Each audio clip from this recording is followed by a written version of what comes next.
தென்மதுரை வீரனுக்கு என்னுடைய மாமனுக்கு தேக்குமர தேகமடி அம்மா அம்மா.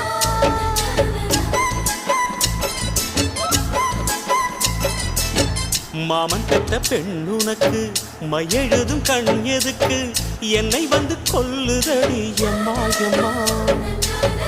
ஆத்திலே நான் குளிச்சேன், ஆசையா நீ புடிச்சே, தோளத்தான் நீ புடிச்சே, சொர்க்கத்தை நான் புடிச்சேன். அடடா, ஒரு அங்குலம் அங்குலமாக நீ ஆசையில் முத்தங்கள் போட அதை என்னென்ன சொல்லுவேன் எப்படி சொல்லுவேன் நானே.